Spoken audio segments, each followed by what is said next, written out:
What is up, everybody, and welcome back to another episode of Shooting the Uncensored.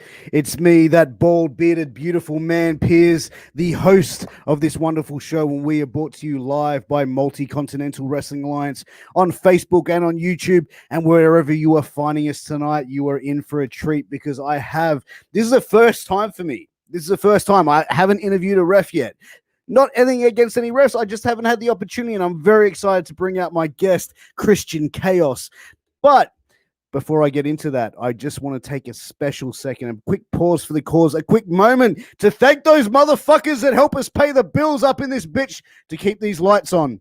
First up is A-Rock Designs. Now, A-Rock Designs is that company you are seeing all over all the wrestling groups and pages. They make custom cups, tumblers, keychains, you name it, they make it. They made me this custom CM Punk tumbler cup, and I absolutely love it. If you know me at all, you know I'm a huge mark for CM Punk. I haven't put beer in it yet. Everyone keeps asking, when are you going to put beer in this tumbler? I am not going to do that because it's kind of sacrilegious, you know, CM Punk and all. But guys, if you want to get your hands on one of those amazing tumblers, head over to A-Rock Designs on Facebook, hit up Ashley Rodriguez, who's a good friend of mine, and she will do an amazing product for you at an amazing price. Guys, next up is Signal Studios. Signal Studios is a recording studio based here in Sydney, Australia. So if you're an independent professional wrestler, you want to get your hands on some new entrance music. You need to have fly music if you're a wrestler. That's just how it is. You need to have some really cool beat to walk to the ring to. My boy Rafi Tomasian, he can mix, master, make that beat for you and send that out to you wherever the fuck you are in the world, and it will be rocking. Or if you're a band or you're a musician and you need a place to rehearse or record, they have one of the most comfortable places that you will ever see. So get your creative juices for flowing. But ladies and gentlemen, also my last but not least sponsor, who I am still waiting, guys. I'm waiting. Quick, get me an image so I can promote you. But it is WASIF Championship belts. Ladies and gentlemen, I say this all the time, and I'm going to say it again. Every wrestling fan either wants to own a championship belt or owns a championship belt. Guys, if you want to start your championship belt collection or you just want to add to it, head over to WASIF Championship Belts. They do amazing stuff. You want a custom belt, you want a replica belt. Doesn't matter. They can do it all. Head over there, check them out. They do amazing payment plans. You pay as little as about $40 to $50 per month until that belt is paid off and in your hot little hands. But guys, check them out. Also, guys, tonight my guest is referee Christian Kaos. Funny story. Me and Christian actually worked together in the last job I was in for 2 years. For 2 fucking years. And neither of us knew that each other were into this amazing fucking world of professional wrestling. If we did, it would have been a completely different experience at work for both of us. But, guys, I digress. I'm going to bring him out. Here he is. Christian Kaos. What's up, buddy?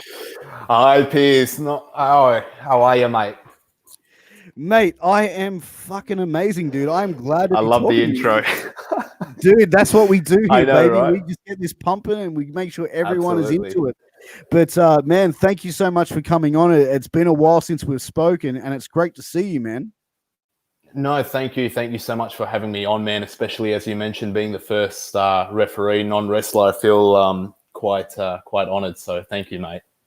There you go. And guys, let us know if you're watching, where you're watching from. Our chat's going off. We've got Joel Southgate, who's a big Australian wrestling fan. What's up, guys? What's up, Christian? Not much. Sit tight. You're up for a great show there, Joel. We got Ryan Evans watching from New Zealand. Chris Cannady is in this motherfucking house all the way from Texas in the US. Thanks for tuning in, buddy. But anyway, I digress. Christian, man, how the fuck you been, bro? I've been good, man. I've been good. I mean, like, where are we at now? We're in October already, apparently, man. And I was just thinking the other day, I was having a look at this this bag that's been taking up a lot of space in my room, and it's like caked in dust and whatnot. I'm just like, man, what is this shit? Like, have I seriously lost it during COVID? What's the go with like my, you know, my cleaning habits and whatnot around my room? I pick it up and it's my freaking gear bag. It's got my ref gear in it. And it's like, oh shit, that's right. Like I'm a wrestling referee as well, man. Right. But it's just like But it's just like, when was the last time I did a show? I think it was mid to late March or something like that. So, like, I don't know, man, if my math is correct, where are we at? Like 7 or 8 months almost? Like, I don't think I've ever genuinely gone that long without having a wrestling show, to be honest with you, man. Like, and it's kind of, I don't know, let's just say the last 7 to 8 months has been quite interesting, to put it short. And I'm sure a lot of others can relate. Man, it definitely has. The wrestling world, and much like most of the sports world, has really suffered during the pandemic. It's been crazy, man. But firstly, man, like, when did you get into pro wrestling? Like, when was the first time that you really fell in love with it? Oh, man. Pretty much as young as since I was in primary school, man. Once Dad got the Foxtel, and it was good old Fox 8. I believe I started watching towards the end of the Ruthless Aggression era. I believe it was Raw. I just remember seeing people like Batista, John Cena, Randy Orton, and I was just absolutely fixated on that sort of those sort of guys, like larger than life, especially some of the big guys as well. And pretty much as I got older, the passion still sort of stayed within, as like with most of us. And one day, ironically, I was doing work experience at school when I was in year 11, and I was studying sport fitness, SLR. And so for work experience, I had to be at a gym just down the road, and it happened to have a receptionist there who was a wrestler at the time. He's not wrestling anymore. And that got me hooked up with my first independent Aussie wrestling show. And then it got hooked me onto training, and pretty much the rest is history, pretty much. Man, that's crazy. And getting in, and you said like the end of the Ruthless Aggression era, which made me feel really fucking old, because like I was into wrestling when I was a kid, and then when I was a teenager, the Attitude Era really started. So like, that sort of shit. I remember the start of the Ruthless Aggression era, man. I think I was like in my 20s. So now I feel really old. So thanks very much, Christian. Thanks for coming on the show. We'll catch you next time. Ladies, no, I'm kidding, guys. So we'll bring you back. Oh, man. If it helps, I was born on an awesome year. I was born in 97. So fuck, what wasn't that a year for wrestling, man? Dude, was it what, man? But you mentioned meeting a guy that was involved in wrestling, and you started to get into it. What was your family's take when you said, "Hey, I'm going to go and train to be a wrestler. Like, I want to get into this"? Were they supportive of you, or they're like, "Christian, what the fuck are you doing?" Yeah, definitely, Christian, what the fuck are you doing? But at the same time, not to sound like a little brat, but my parents obviously knew that if I had my heart set on something, that it would. They couldn't really deter me from it, if that sort of made sense. So once I attended my first independent show, which wasn't far from where I was going to school, and once I heard about the the advertisement that they had a wrestling school, I immediately went to, like, the show was on Friday and the first training session was on like a Tuesday or a Wednesday. So within like a week or so, like I got started straight away, pretty much. And I would say I was training for about, I use this loosely, because I don't really tell people that I come from it, like, oh yeah, like, I used to be, former wrestler or whatever, because then they're going to expect me to obviously perform like one, and I can't now. Let's be real. I was only doing that for probably about 8 or 9 months or so before I decided to transition into a referee. And what was the thought of why the transition to refereeing over performing? Was it something that you just felt more love for doing as being a ref, or was it like injuries that sort of stopped you from taking the bumps? What was it that made you went down that path? As much as I really had so much fun, like, I was in such an awesome environment at the time. Like, I made new friends who I'm still friends with today, like very closely still. For me, I experienced, I guess we all sort of go through wrestling training differently. And so for me, my experience was I sort of struggled coming out of my comfort zone from a physical point of view. And, I can just remember saying, look, I don't really think this is for me, wrestling per se. However, I still wanted to keep actively involved in the business, And I remember my first show after, deciding that, I wasn't going to do it anymore. I think the promoter had, said to me, sure, okay, but, you don't want to, wrestle anymore, but you still want to keep involved. You can, film the show. That can be your job from now on. And I'm just like, okay. And I just remember doing it, and I'm just like, yeah, okay, but it would be it would be a lot nicer if I was, in the ring with the guys, in particular my friends, in front of the crowd.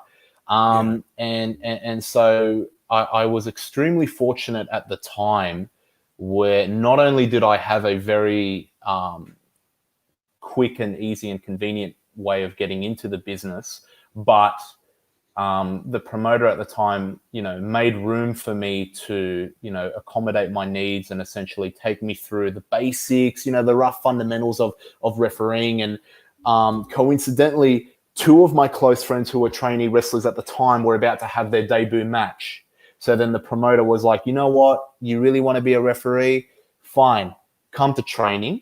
I'll take you through, a few, I don't want to use the term rehearsal, but like it's a debut match. It was like 6 minutes max, curtain to curtain. So like they knew what they were doing start to finish. You know what I mean? And he's like, if you can get this sequence right, you can referee it for the show. I ended up rocking up to the show, and I ended up refereeing that match. And then I also ended up refereeing the promoter's match as well, because it's like, if, mouth shut, eyes open, ears open, and you do as you're told, like what could go wrong? And it went, quite smoothly, So, and since then, I've just been extremely fortunate to be able to, obviously I stayed at that promotion for a little while, but then a little bit afterwards, I was able to essentially, use building blocks like, my own to pretty much just, to propel myself to, where I am sort of today, you know what I mean? Having worked interstate and internationally a couple of times. So yeah, I do feel very grateful with, the opportunities that I was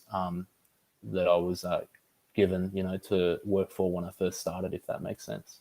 Yeah, absolutely. And yeah, where you started at, that was with Psychotic at AWE, correct? Mm-hmm. Yeah. Yeah. AWE. Man. Yeah, and how did you find, refereeing those first few matches? Was there any nerves, or were you like, no, I'm pretty confident I can go out there and do this shit well? I was pretty confident. No, man, I was shitting myself, like genuinely shitting myself. Like Piers, like this is a work, right? I used to be a soccer referee growing up, right? I didn't really play sports, but I refereed soccer for quite a bit. Yeah. Whenever I, blow the whistle and knew I made a fucking mistake, like, oh, fuck, like I just had the adrenaline rush through me. I had that same fucking feeling when I went out, on my first few shows, and I still do to an extent today. But if you're going to ask me what was it like, when I first started, I was absolutely shitting myself to answer your question. But I feel like that's everyone in the business, whether they're, in the match, a manager, a referee, that nerves. And I think it really shows the level of passion and care that people have for this to go out and do it. Because if you didn't have those nerves, you're probably not doing what you really want to be doing anyway. You know what I mean? Like it's probably not going to be for you. And I think you have to have that. Mm-hmm. And even Ric Flair has said it, that he still gets those butterflies before he, pardon me, goes out, of that curtain. But, refereeing that match, and, you mentioned of being able to wrestle interstate and, wrestling on the BCW shows. And for those who are watching from anywhere besides Australia, BCW is one of those big promotions here in Australia, based out in Melbourne. They bring out a lot of international talent. They brought out guys like Rob Van Dam. I think Chavo's been bought out by those guys.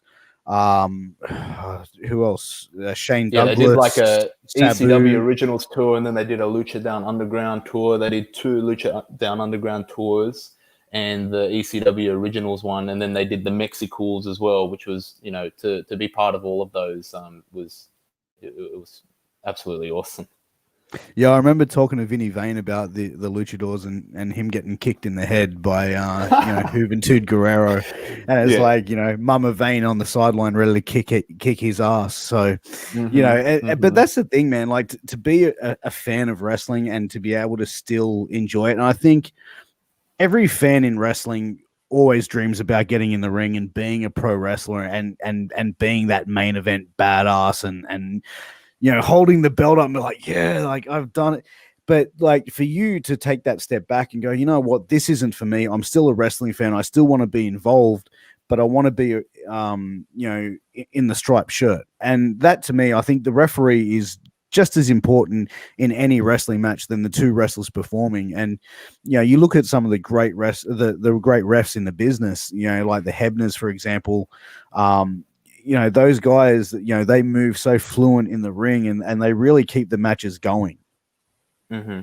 Absolutely. If there's anything that's helped me, I don't know if I don't know if stay motivated would be the term, but if there's anything that's kept me going continuously for this long, and be, just being this passionate, it would definitely be like the sort of drive from within. Because as you said earlier, before anyone to be involved in wrestling, you've got to have that that massive passion and that desire from within. And so for me personally, being someone who always wants to sort of improve and look to ways on how I can, sort of better myself and just obviously personally and professionally, but then of course for everyone around me, always looking at, other avenues on, how to challenge myself, whether it be to work with, different people in front of different audiences in different cities or different states. These sort of things is what really keeps me on edge, and it stops me from getting comfortable. You know what I mean? Because I always need something to keep me in check, something that, keeps the adrenaline going, something that, like I said, I don't really want to be, too comfortable, if that's not too cliche. You know what I mean? No, definitely not. And, one of the things I wanted to ask is, the world of pro wrestling has some great egos in it, man. Like they really do. And I think to be a performer in the ring, you have to have some level of you have to have an ego. You know what I mean? Like you have to be that larger than life character to really resonate with the crowd. But, have you ever been in situations where something has gone really wrong in the ring, whether it be, a wrestler has decided to be like, yeah, fuck the script, boy. We're going off kilter here. And, has that ever happened with you? And how do you sort of get that back on track? I want to say no, just because We don't need to know names.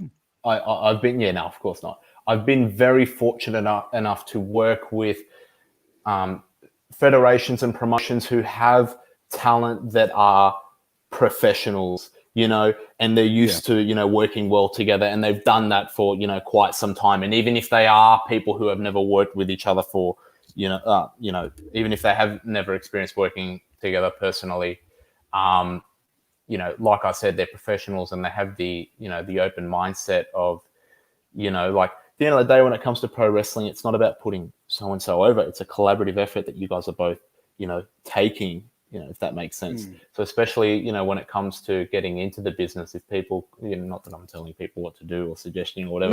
No. If people could just realize that this is a collaborative effort from everyone, and I mean everyone, as in ring announcers, referees, managers, valets, wrestlers, and then of course, promoters. I think it's important to realize that we all share the overlapping responsibility of making this business look real, if that makes sense. Making what the men and women do in that ring look, alive, look real, because it's what it's all about, telling a story, and but for some context, have I ever been in a position where I thought, what, fuck it, let's go against the script? I do remember being into, I was somewhere, I was in LA somewhere, and I was doing a match, and it was one of those strict 10-minute time minute sort of contests where the promotion was quite old school. Well, technically it's one of the most respected, it's the longest running promotions in Southern California. I can just remember the timekeeper giving me the signal, 2 minutes or 1 minute, or let's take it home, like whatever whatever signal gesture, whatever, and I'm doing what I can. I'm telling these wrestlers, that's it, guys. We gotta bring it home. We gotta bring it home. They still wouldn't listen to me, and ironically, right as they were going through the finish, they had called the bell. They rang the bell, not me, and they called for I think it was a no contest or something like that. It ends in a draw. When time lapses, time in limit draw, sort of context. And I just remember going backstage, just being like, guys, it wasn't me. Like, I just remember shitting myself because I was like super green at the time, and obviously I'm walking into someone else's promotion. You know what I mean? I'm not trying to bring an ego or anything like that. Like, I'm just doing what I was told. like, So I hope that's some good context for you. Yeah, no, it is. And how was it backstage? Like when the guys went back, were they hot that the match got called? Like obviously that wasn't the way that the match was supposed to end. We'll call it the California screw job if you like, but but like what happened backstage when you guys walked through? I can't remember all of it, but I can just remember the producer saying something along the lines of, "It was your fault too, ref." And I'm just like, you know what I mean? Just looking down at my gear, just taking off my shoes. Like, it's like, whatever. Like, I knew it wasn't like, I relayed the message that you wanted me to give. Whether the talent listened to me or not is another thing, But, I don't take things personal. I don't take things personally, man. And we had a laugh afterwards anyway, man. So, like, this is all. But I suppose it's hard as well. Like in that situation, it sounds like the guys were just caught up in that moment. And was it at least a good match? Oh yeah, absolutely. So absolutely. They were killing it, and they didn't want it to end. Yeah. Highly talented people on the West Coast scene. Yeah. Yeah, like that's the thing, man. But getting the opportunity to go over into the US, how did that come about for you, man? So, as you would have known, I started with AWE, because when I started was in 2014, and then once I'd finished school, which would have been 2015, 2016, I was going away to summer camp in Pennsylvania. I decided, fuck it, I want to do a gap year. I definitely don't want to go straight into uni or whatever.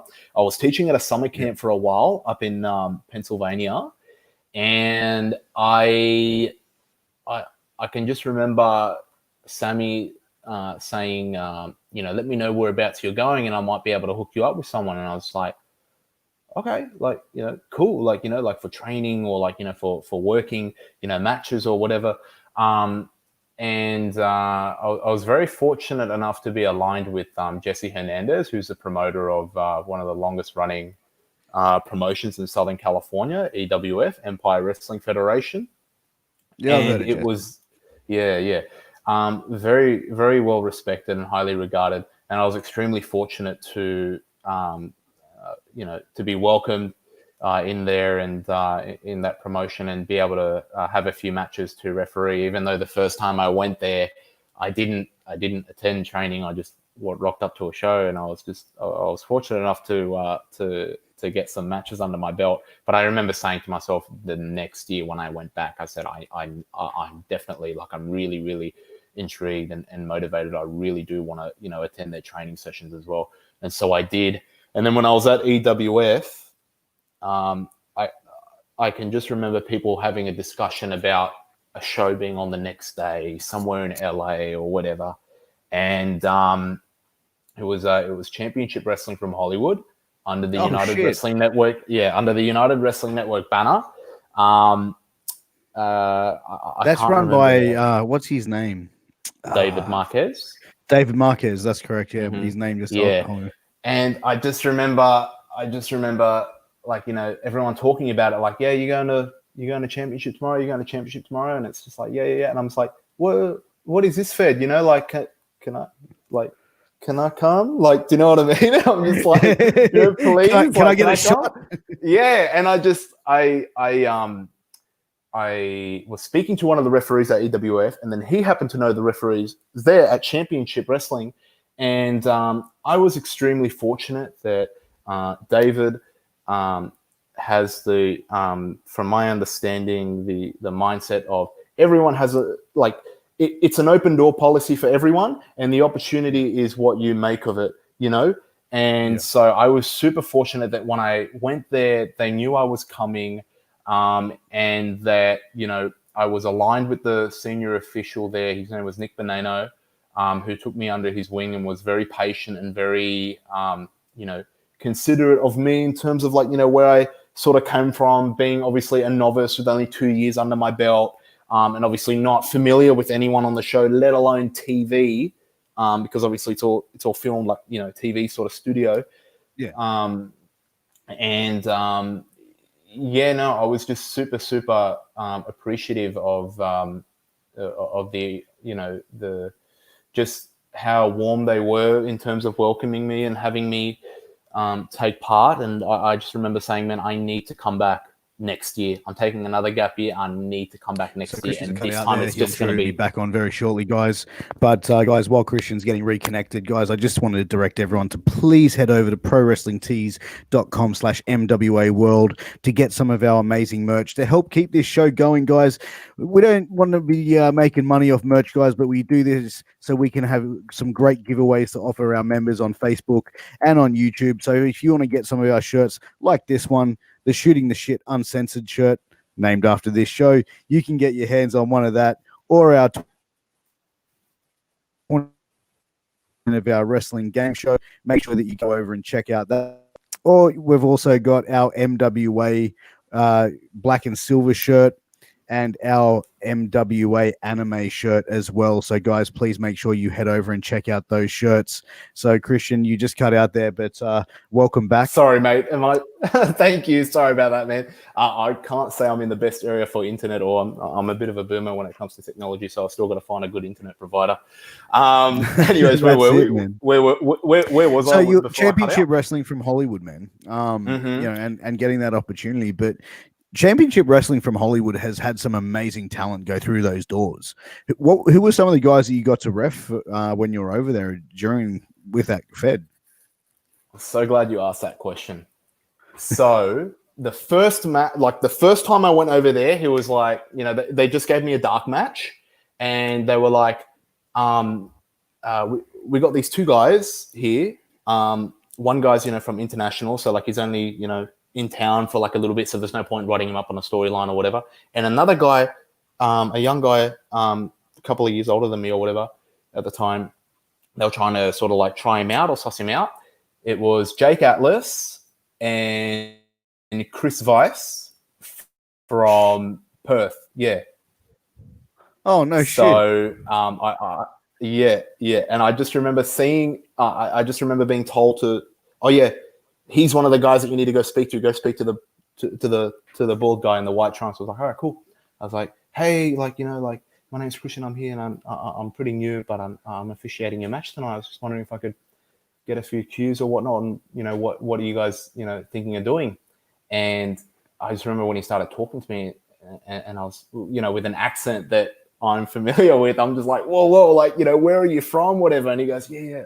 I'm from Perth or whatever. And I was just like, oh, sweet. I'm from Sydney, and still trying to keep a conversation, even though I know nothing about, Western Australia or Perth or whatever. But just the fact that it was just someone else, from, Australia or whatever, and someone who I can relate to. And I know obviously EPW is a very, very prominent Fed over there.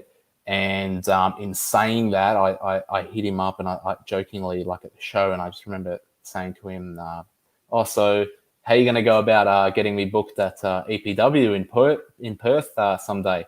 And we sort of just, laughed it off, whatever. But I just remember going home afterwards, going back home to Australia, and my first ever interstate show was actually Wrestle Rampage in Adelaide. So I think Jonah Rock was who helped facilitated that booking for me. And I was just super appreciative. Man, Jonah Rock, for people who don't know, is Bronson Reed over in NXT, the resident thick boy. And, you know, if you think he's great in NXT, you should have seen him when he was wrestling on the Australian circuit as Jonah Rock. Like, he is one badass motherfucker. And, you know, he still is to this day. But sorry, Christian, continue.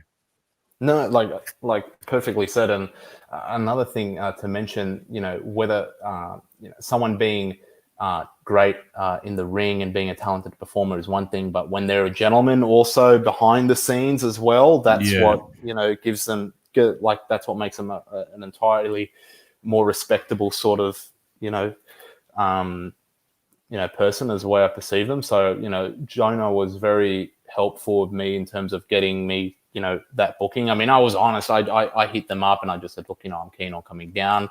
Would you be keen on giving me a few matches? And they said, yeah, sure. When I was there, I bumped into Chris Weiss again. And I just remember saying, like, yo, like, you know, stranger, like, familiar face. Like, so what's going on? Like, you know, with that booking in Perth. And he goes, oh, okay. Leave it with me this time. And I was like, all right, cool. And I just remember going home back to Sydney that day. And then he said to me about a week or so later, he was like, oh yeah, we got training tonight. We're having a meeting for a show at the end of the month. I'll keep you in the loop. And then I was like, yeah, sure. Like, you know, I just think that was just him being nice. You know, I wasn't really getting my hopes up too high or whatever. And then I just remember a couple of days later, his words were, hey bro, we had the meeting. I put you over. Come on down at the end of the month. And I was just like, oh man, like, yeah. But like, you see what I mean? Like, this is what I love so much about traveling. It's, you know, the networking, the personal and professional growth, you know what I mean? And like what I said earlier before about, you know, always wanting to step out of my, always wanting to push, discover what my boundaries are and to push my boundaries and to, you know, you can't grow if you're not, you know, really pushing yourself, you know. So being able to work different shows in different cities in front of different audiences with different locker rooms, that helped me a lot. That was definitely me putting myself in the deep end, or at least that's how I felt, you know, at the time, being, you know, a complete novice, you know, 2-3 years of experience under my belt at the time. And yeah, and then after that, obviously that was when I went back overseas to specifically just the West Coast, and I did more work for Championship Wrestling and EWF, and once coming back, so since 2018 and obviously last year, going back and forth frequently between Melbourne and Adelaide and obviously all around, you know, Sydney, New South Wales, here and there. I've been very, very fortunate of the opportunities that people have allowed me to work for. You know, that's how I sort of feel about it. And that's the thing, the pro wrestling world is such a tight-knit community that, you know, if you get along with people and you're liked, you're going to get opportunities, and guys are going to put you over to promoters and stuff like that. And that's how you kind of, it's a way of getting your name out there as well, because people really want to sort of help you and see you succeed. You know, and that's the beauty of pro wrestling, man. As long as you're not a fuckwit, you know, and you treat people with respect, people are going to be willing to help you and willing to get you to that next level. But, you know, for you being a referee and being in the ring and being so close to that action all the time, and, you know, have you ever sustained any major injuries or even minor injuries of being in the ring? Like, it could be like being in the wrong spot or a guy moving in the direction you weren't expecting him to move in. Have you ever experienced any injuries yourself? Not major. I mean, touch wood. But when I first obviously started being fresh and you know, not had guidance, pretty much just winging it and going off my own. Pretty much when I first started, by the way, I pretty much learned by just watching other referees from previous, you know, eras, and what they did and how they used to, go about doing their job in the ring. For me, though, when I first started and I was, struggling a little bit with my ring awareness and positioning, I've definitely been kicked in the nuts a couple of times when people have kicked out and whatnot. I've had my, I've had my fingers jarred a few times from falling over. Hooked my nuts on the rope a few times. I've done a few. Hold on. How do you hook your nuts on the rope? I got to ask, because that's pretty. Get it. How does it happen? when I used to work in my first promotion with Sammy's ring, it's a really, really nice. I think it's 18 by 18. Maybe it might even be 20 by 20. But his ropes are like really strong, tight cables, and just being a little just underestimating certain things, and then of course the combination of being a bit of a novice and also being excited and whatnot, and being nervous in front of a live crowd, things happen, Absolutely. but being That's kicked in the gotta nuts when suck. someone, being kicked in the nuts when someone kicked out. For the worst part, it was actually on camera as well, but I can't find the footage anymore, man. For some reason, if I can find it, I'd definitely give it to you, man. It was at like this old charity show in Pennsylvania or something like that when I had a weekend off one day and I was working a charity show somewhere like out sort of rural or county side or whatever. But from an injury perspective, I've been quite fortunate enough, and I like to be considerate and aware of things like cardiovascular endurance and whatnot, and keeping in maintaining a baseline sort of fitness, so that obviously I recognize what it is that I'm doing and it requires such emphasis of physicality.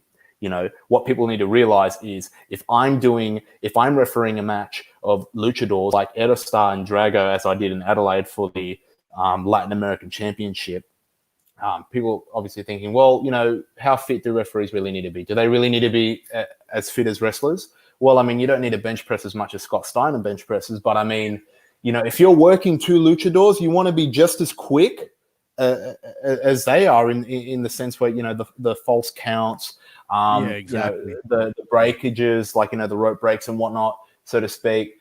I don't think, I think, unfortunately, the position of the referees is being quite. I don't think people really actually understand how much a referee can bring to a match and the significance or the importance that they have in this business until they actually meet someone who does put in the effort and does have the passion for not only the business but also their role.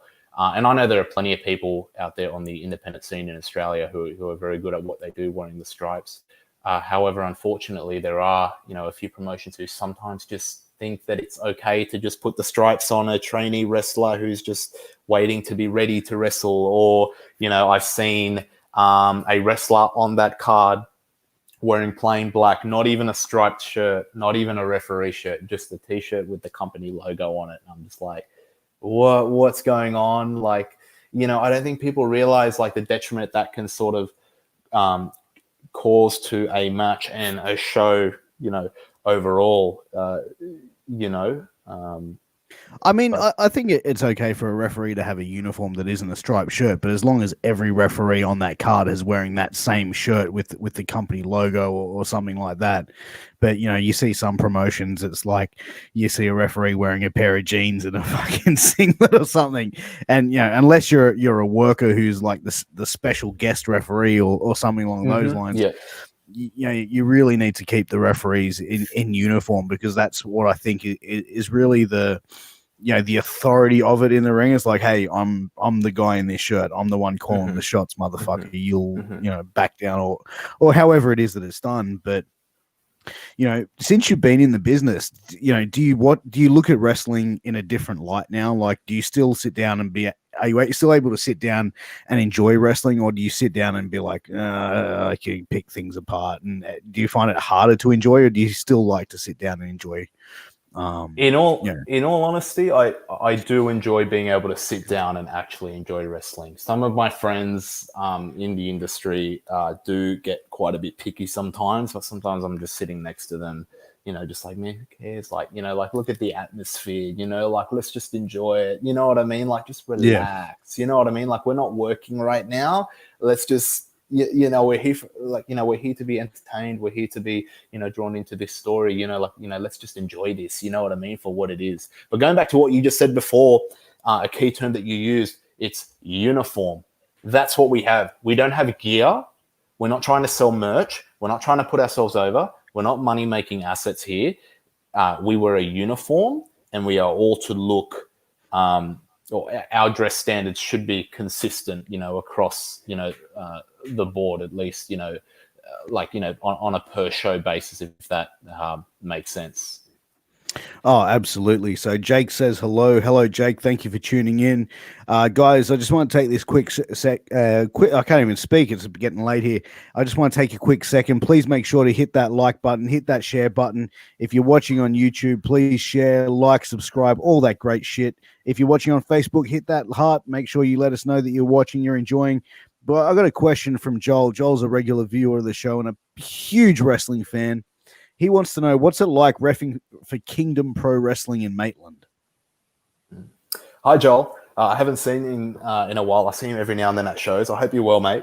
Thanks for the question. And so Kingdom Pro is a new subsidiary of what was HVW, Hunter Valley Wrestling.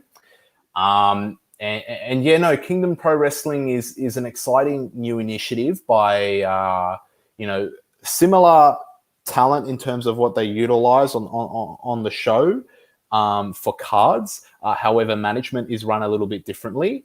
For me, the first thing that comes to the head when doing, Kingdom shows or HVW shows, it's just the road trips with good people, good company, obviously, like, my good mate, Vinny Vane, Nathan Maroon, who's honestly like, an older brother to me, in all honesty. He's a great dude, man. Since I've had him on the show, me and him have actually drum up quite the friendship. He's an absolute legend of a dude.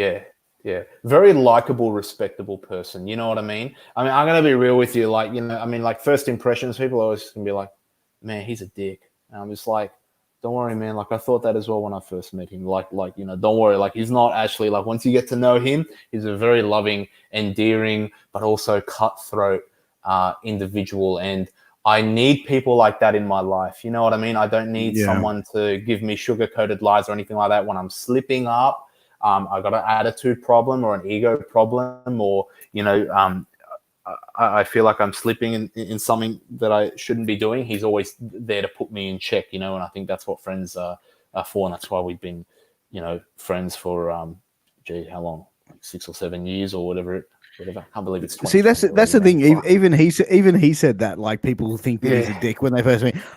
When I met him when he was on the show, actually I liked him straight away. I thought this guy's great. Like, he's a really likable sort of dude. I can't see why anyone would not like him, to be honest. But I think that's the thing, is it's like there's Vinny Vane, the character, and then there's Nathan Maroon, the human being. And I think that sometimes a lot of people, and even people in the business, sometimes find it hard to differentiate the two between gimmick and person, and that's the world. I mean, sometimes it's, people even in the business that need to remember it's a work, it's a character, it's not. You know what I mean? Yeah, totally.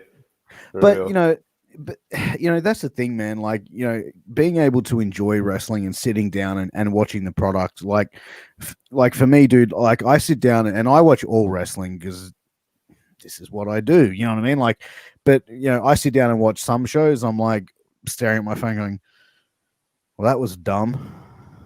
What the fuck are they trying to? But you know what I mean? Like, I find myself, like, a lot of the stuff that I watch, like, stuff really has to intrigue me and grab my attention. Like, it's one of those things where you have to appreciate that level of what's happening in the ring, but the performers in the ring have to perform at a level which they're going to captivate. And I think that that's something which is a lot of performers in this day and age have sort of let fall to the wayside. You can sort of see guys that go in the ring and they're just sort of putting in the rounds of just going, oh yeah, okay, cool, match done, let's go, take it home. And to really in get people invested in wrestling, and that's the job of a wrestler. That's the job of the performers in the ring. Absolutely. And people like me being referees, well, I mean, I'm here if you need. You know what I mean? Like, I'm the third person. You gas out, have a bit of a mind blank. My opponent's concussed. Hey, man, like, I'm here. Like, you know what I mean? Like, like we're all human. Like, things happen and whatnot. But once you start learning how to utilize non-wrestling talent a lot more efficiently, such as ring announcers and, of course, referees, you will begin to appreciate this business a lot more. I remember learning of one of the longest tenured referees of the WWE, Jimmy Corderas. If you're a wrestler who doesn't value and appreciate the position of the referee and what they have in a match, you're not really going to go far in this industry. And I can sort of, see where he's heading with that. I say sort of only because, like, I've been doing this for like 6 or 7 years. You know what I mean? Like, I'm no veteran or anything like that. So to It's still 6 or 7 years is still a lengthy time for you to have experienced what's happening in the world of wrestling, and to understand where that's coming from. I can see exactly where he's coming from, and I think that the referees definitely can get utilized.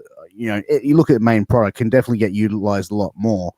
But, it's got to be done in the right way. Like, I was watching a match that had CM Punk and Chris Hero, which to me, two of the greatest in-ring performers of all time.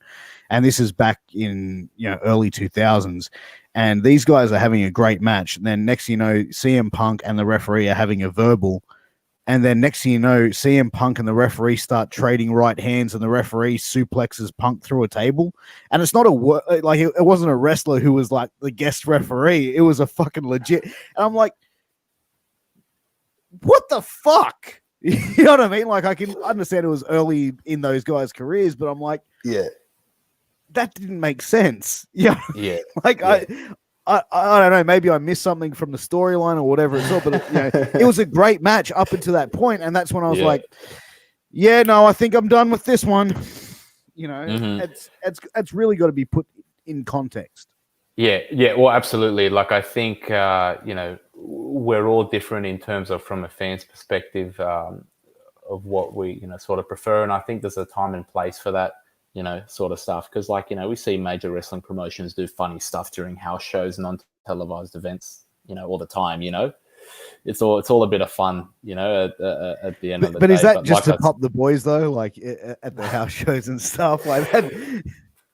Who knows, Leah? Probably, so to or, speak, having a bit of fun in the ring, it's of one course. thing, but for sure.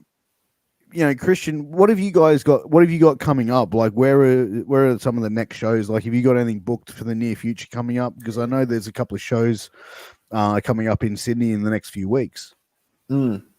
Yes, I haven't been contacted or notified just yet, but at the same time, I'm not in any rush, as I know others aren't either. I think we're all.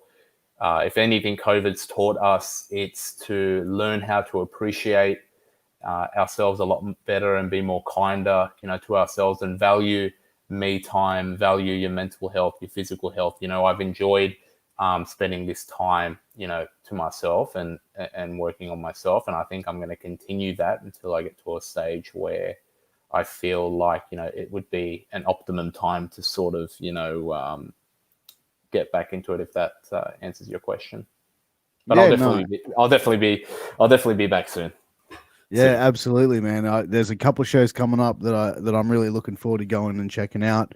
But Christian, with as far as being a referee, is there any guys that you watch now that are in the business that really inspire you, the way that they conduct the matches or hold themselves in the ring? But who are some of the refs that you really look up to in the business? I can remember getting into the business. Definitely people like Mike Chioda, literally the longest tenured referee of WWE. Just an absolute workhorse. You know what I mean? Like, you really admire the extra curricular sort of work that they sort of put in, behind the scenes and whatnot. I find that to be, quite inspiring. And of course, my mentor, my trainer, Brian Hebner, from, the early SmackDown days, the Ruthless Aggression days. You got to train with Brian Hebner. That's pretty cool. Yeah. Well, like I said, when I was over in the States the first time in 2016, I can just remember hitting him up on Twitter, just being like, look, man, like, I'm here.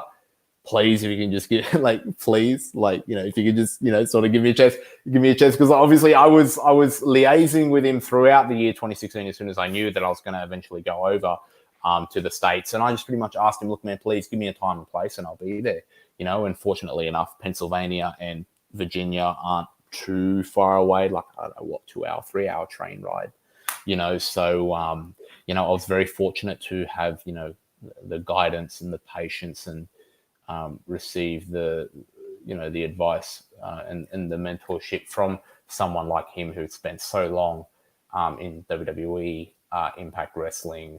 I believe he's now doing stuff for NWA.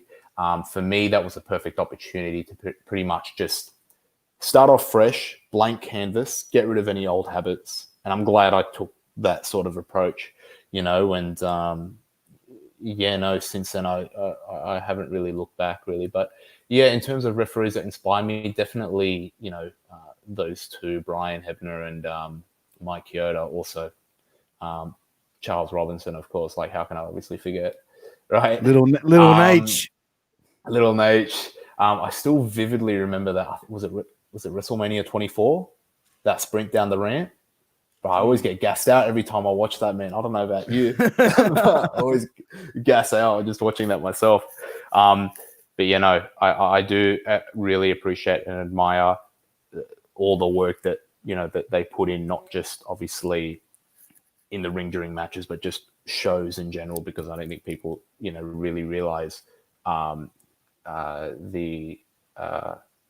much of a helping hand that they really are for the boys, and obviously the promotion and the business when you look at it in the big leagues. And it sort of inspires me to sort of reflect and be like, where have I been previously, and how can I sort of improve my sort of attitude and my approach going into shows in the future, So yeah.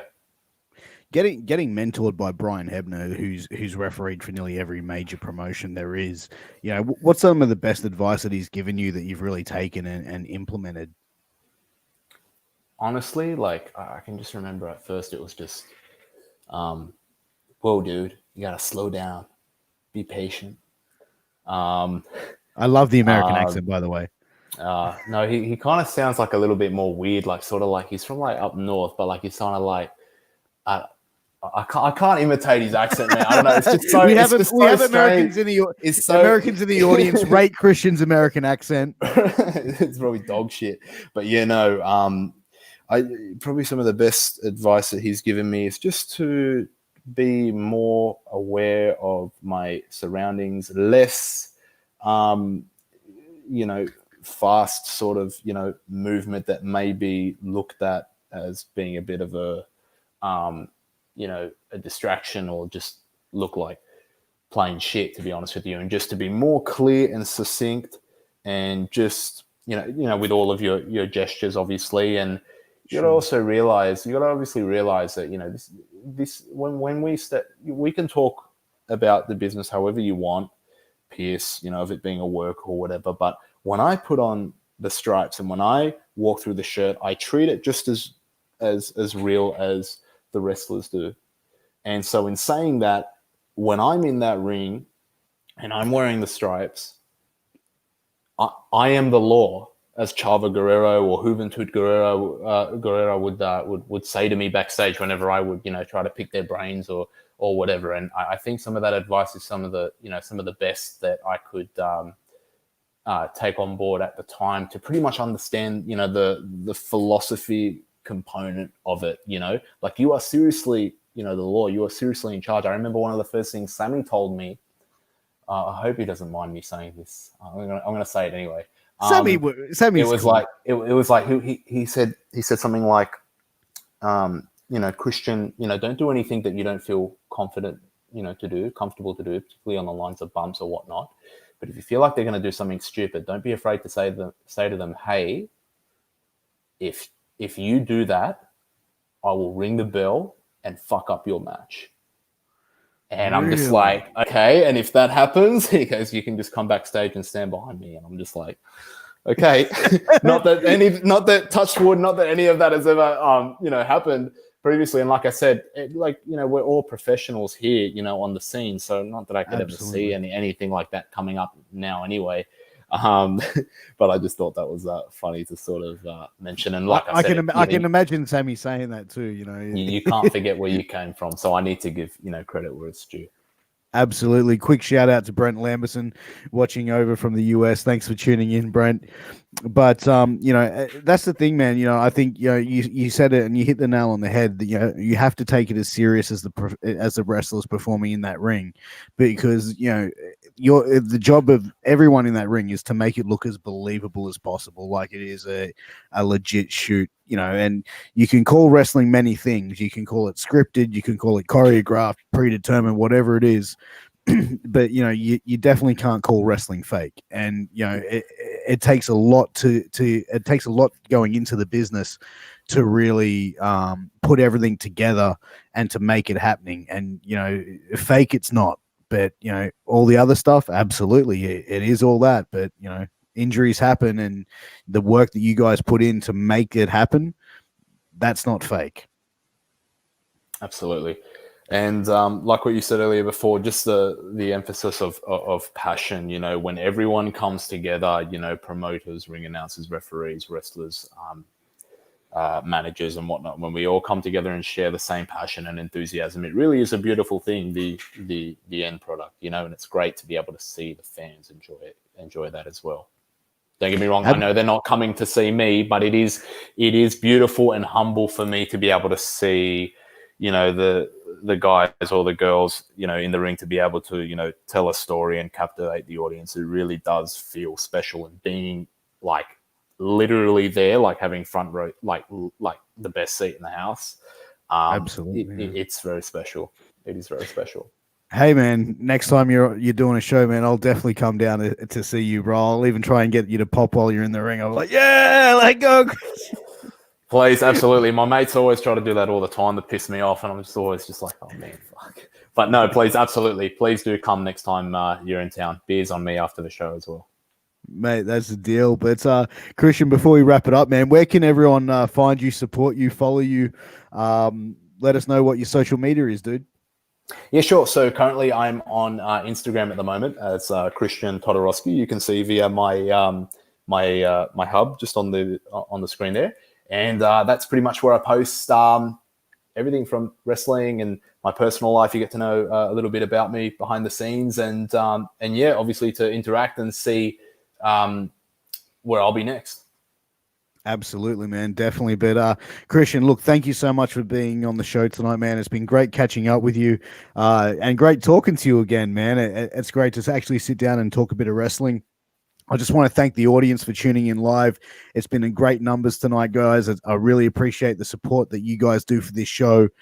Thank you for watching. Huge thank you to our sponsors, A-Rock Designs, Signal Studios and Wasif Championship Belts for helping this show stay alive and keeping the lights on. But also, guys, if you want to support the show a little bit more, please head over to prowrestlingtees.com/MWA World and pick up some awesome merchandise. So that money goes towards some giveaways for you guys who watch the show. So, guys, if you buy the shirts, we'll be able to have some more giveaways coming your way. But, Christian, thank you so much for coming on, man. Like I said, it's been an absolute pleasure to be able to sit down and shoot the shit with you, so to speak, on a Wednesday evening, man. So thank you so much. Thank you. No, thank you so much, Piers. I really do appreciate your time and you having me on your podcast. And I wish you all the best with your endeavors. I know how passionate you are with, obviously, with all the platforms that you got at the moment on social. So I'm definitely going to keep note and keep an eye out. And, man, I'm rooting for you, man. All the best. Thanks very much, man. We'll catch you guys next time. Peace. Cheers, brother.